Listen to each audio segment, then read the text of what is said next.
ప్రలోభాలు లేదా బెదిరింపులు. గన్నవరం టీడీపీ కార్యాలయంపై దాడి కేసులో మాజీ ఎమ్మెల్యే వల్లభనేని వంశీ కుట్రలు పోలీసుల దర్యాప్తులో వెలుగులోకి వచ్చాయి. కేసు నుంచి తప్పించుకునేందుకు వంశీ ప్లాన్స్ పోలీసులు బయటపెట్టారు. వల్లభనేని వంశీని విజయవాడ పోలీసులు హైదరాబాద్లో అరెస్ట్ చేశారు. వంశీని విజయవాడకు తరలిస్తున్నారు.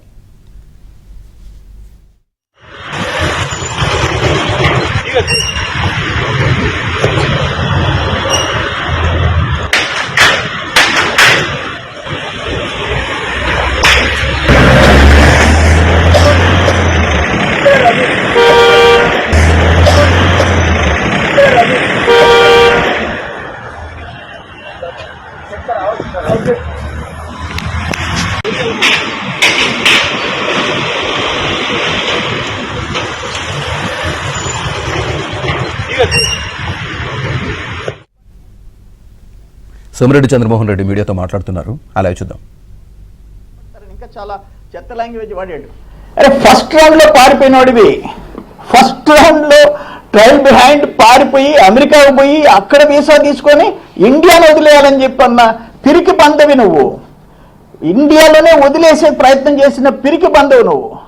మళ్ళీ వచ్చావు ఏంటంటే ఏదో తెలుగుదేశం ప్రభుత్వం మా మాదిరిగా క్రూరంగా లేదు, అందుకని తిరిగి వస్తాం, ఇక్కడ ఉంటాం, వీసా కోసం ట్రై చేసావు, నువ్వు పారిపోయినావు. నువ్వు ఒక మనిషివే, నీకు ఫ్యాట్ ఎక్కువైంది, కొవ్వు ఎక్కువైంది, కొవ్వు. ఇప్పుడు ఆయన ఎట్లుందంటే టాప్ టు బాటం అట్టే ఉంది. ఆయన చంద్రబాబు చీటర్ కాదా? ఈరోజు సాక్షి పత్రికలో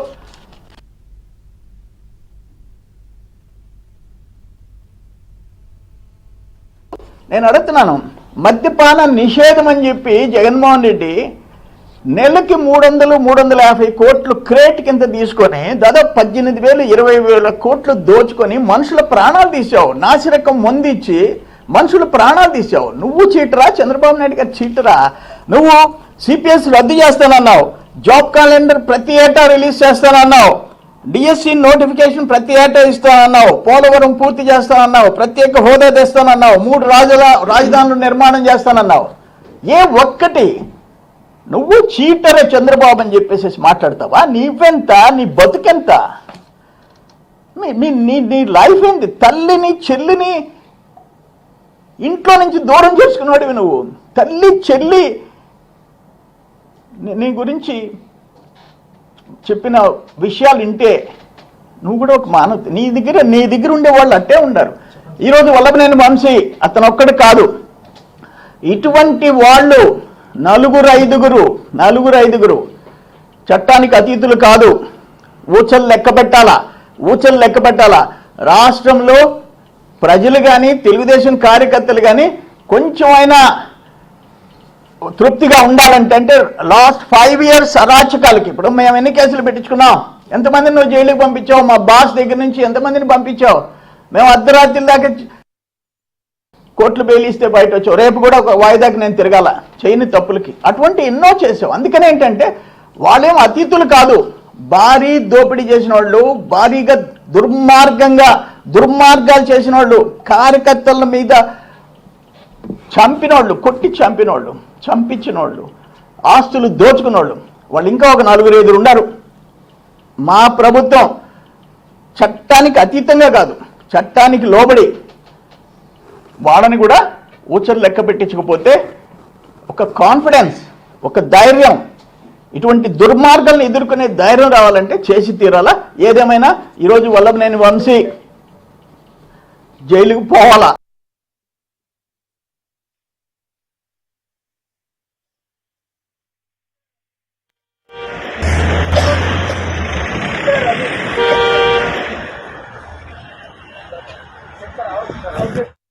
జైల్లో కూర్చోవాల్సిన పరిస్థితి వచ్చింది. అనుభవిస్తావు వంశీ, అనుభవిస్తావు. నువ్వు మనిషివి కాదు, నువ్వు మృగానివి. సార్ ఈ వంశీ అరెస్ట్ పై వైసీపీ నేతలు బొత్స, భూమన కరుణాకర్ రెడ్డి వీళ్ళు మీడియాతో మాట్లాడుతూ కక్షపూరితంగా ఎన్డీఏ కూటమి ప్రభుత్వం అసలు మీరు ఏమంటున్నారంటే బొత్సాలు, భూమన కరుణాకర్ రెడ్డి మీకు మీరు ఆ బ్లడ్ టెస్ట్ చేయించుకోండి. మీకు మనిషికి ఉండాల్సిన బ్లడ్ ఉందా మీ బాడీలో?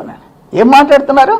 ఆ రోజే చెప్పుతో కొట్టుండాలా. జగన్మోహన్ రెడ్డి దగ్గర నుంచి కనీసం పెద్ద పెద్ద సీనియర్ లీడర్స్, బొత్సాలు, ధర్మానులు, అక్కడుండే పెద్ద రెడ్లు కొట్టుండాల చెక్కతో. తప్పు మీది. ఇది ఎక్కడ మనం రాజకీయాల్లో ఎక్కడ చూడలేదు. ఆవేశంలో ఒకరికొకరు ప్రాణాలు తీసుకుంటారు. కానీ మనుషులు వాడకూడని భాషలు వాడిన ఎదవ దాన్ని ఈరోజు మీరు ఆయన సమర్థిస్తారా? ఆయన అరెస్ట్ చేయకుండా ఏం చేయాలి? ఆయన చెప్పు, ఎందుకు పారిపోయాడు చెప్పు. ఫస్ట్ రౌండ్ నుంచి ఎందుకు పారిపోయాడు చెప్పు. ఏం తప్పు చేయకుండా ఎందుకు పారిపోయాడు చెప్పండి. మేమైతే నేను నా భాషని కంట్రోల్ చేసుకుంటా, అయినా కూడా స్లిప్ ఆఫ్ టంగ్ ఒకటో రెండో వచ్చేస్తున్నాయి. మాకు లేదు ఆ భాష మాట్లాడే అలవాటు లేదు. ఇది దుర్మార్గం. ఇది జగన్మోహన్ రెడ్డి, నువ్వు అసలు ఒక పార్టీ అధ్యక్షుడికి ఉండే అర్హత లేదు నీకు. ఒక రాజకీయ పార్టీ పెట్టే అర్హత లేదు. ప్రజల్లోకి పోయే అర్హత లేదు నీకు. నిన్ను చూసి వాళ్ళందరూ అట్లా తయారైనారు. నువ్వే చెప్పుకున్నావు గొప్పగా, ఏం జైలుకు పోతే నేను ముఖ్యమంత్రి అయినాను అంటే. మీరందరూ జైలుకు పోవచ్చు, ఏదో పదవి వస్తుంది, ముఖ్యమంత్రులు అవుతారు. ఇటువంటి ముఖ్యమంత్రిని మనం ఎక్కడ చూడలే. సార్, ఇంకా కొడాల నాని కావచ్చు, దేవినేని అవినాష్ కావచ్చు, మీ పార్టీ అధినేత దగ్గర నుంచి అధినేత సతీమణి వరకు విపరీతమైన బూతులతో, అసభ్య పదజాలంతో దూషించిన వాళ్ళు ఉన్నారు. అవునమ్మా, నేను అదే చెప్పేది. ఇది ఒక జంతువు కాదు, ఇంకొక 4-5 జంతువులు ఉన్నాయి. వాళ్ళని కూడా అక్కడ జైల్లో పెట్టండి. కనీసం భావి తరాలకి ఒక సందేశం, తప్పు చేస్తే తప్పదు శిక్ష అనే ఒక సందేశం. మేమేదో కక్షతో ఎవరంటే తన కేసుని బలహీనపరిచేందుకు, కేసు నుంచి తప్పించుకునేందుకు కంప్లైంట్ ఇచ్చిన సత్యవర్ధన్ పైన కిడ్నాప్ చేసి, అతని పైన హింసించి, బెదిరించి, వాళ్ళ కుటుంబ సభ్యులను కూడా బెదిరించి, మేజిస్ట్రేట్ ముందు తప్పుడు వాంగ్మూలం ఇచ్చేలాగా వల్లభనేని వంశీమోహన్ చేశాడు. దానిపైన సత్యవర్ధన్ కుటుంబ సభ్యులు పోలీస్ కంప్లైంట్ ఇవ్వడం జరిగింది. వల్లభనేని వంశీ పైన, అతని పైన SC/ST అట్రాసిటీస్ కేసు పెట్టడం జరిగింది. సత్యవర్ధన్ SC కులానికి చెందినటువంటి వ్యక్తి. అతన్ని బెదిరించి, కిడ్నాప్ చేసి, అతను పైన దారుణంగా దాడి చేసినందుకు గాను సత్యవర్ధన్ కుటుంబ సభ్యులు ఇచ్చిన కంప్లైంట్ మేరకు అతని పైన కేసు కట్టి అతను రాత్రి అరెస్ట్ చేయడం జరిగింది. చట్టాన్ని నుంచి ఎవరు తప్పించుకోలేరు. ఇవాళ రోజున వల్లభనేని వంశీ చేసిన మోసాలు, దుర్మార్గాలు చాలా ఉన్నాయి. నియోజకవర్గంలో మట్టి దోపిడీ చేశాడు, చాలామంది మీద తప్పుడు కేసులు బనాయించాడు. గన్నవరం ఆఫీస్ పైన తను దాడి చేసి, గన్నవరంలో ఉన్నటువంటి తెలుగుదేశం పార్టీ నాయకులపైన కేసు పెట్టి చెదురు రాజమండ్రి సెంట్రల్ జైలుకి పంపించి చాలా కాలం జైల్లో ఉంచాడు. ఆ సందర్భంలో స్త్రీలు కూడా జైలుకి వెళ్లాల్సి వచ్చింది. తెలుగుదేశం మహిళల్ని జైల్లో పెట్టించిన దయాదాక్షిణ్యం లేనటువంటి వ్యక్తి వల్లభనేని వంశీ.